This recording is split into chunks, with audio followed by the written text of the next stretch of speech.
আসসালামু আলাইকুম প্রিয় দর্শক। শীতকাল ও গ্রীষ্মকাল প্রায় সারা বছরই কমলা পাওয়া যায়। তবে শীতকাল কমলার সিজন, প্রচুর কমলা পাওয়া যায়। আজকে আমি আপনাদের কমলার জুস তৈরি করে দেখাবো। খুবই অল্প উপকরণে, ঘরে থাকা উপকরণ দিয়ে কমলা জুস তৈরি করে দেখাবো। আশা করছি আপনাদের ভালো লাগবে।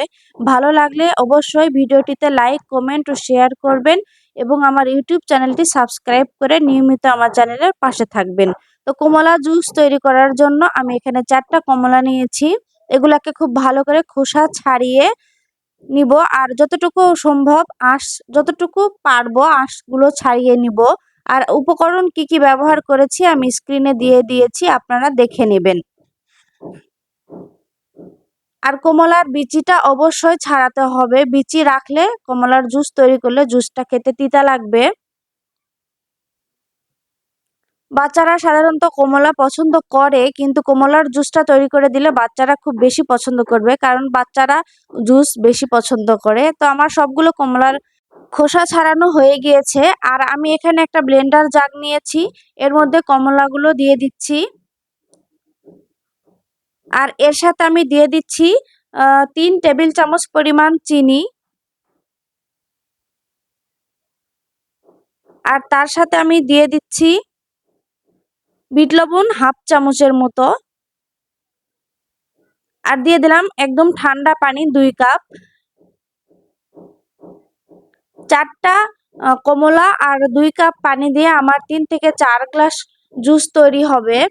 এবার আমি এই সবগুলোকে খুব ভালো করে ব্লেন্ড করে নিব।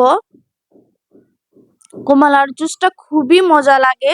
বাইরের ফরমালিন দেওয়া জুস খাওয়ার থেকে ঘরে তৈরি করে খাওয়া স্বাস্থ্যকর। আপনারা অবশ্যই এটা বাসায় ট্রাই করবেন, খেতে খুবই ভালো লাগে।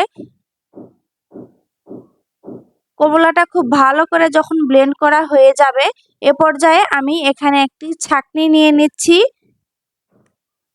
এটা ছেঁকে নিব, কারণ এখানে প্রচুর আঁশ আছে, আর জুসের মধ্যে আঁশ থাকলে খেতে ভালো লাগবে না। এটাকে আমি খুব ভালো করে চেপে চেপে ছেঁকে নিব। তো আমার জুসগুলো ছেঁকে নেওয়া হয়ে গিয়েছে। আপনারা নিশ্চয়ই দেখে বুঝতে পারছেন এখানে কত আঁশ বের হয়েছে। এই আঁশগুলোকে ফেলে দিব।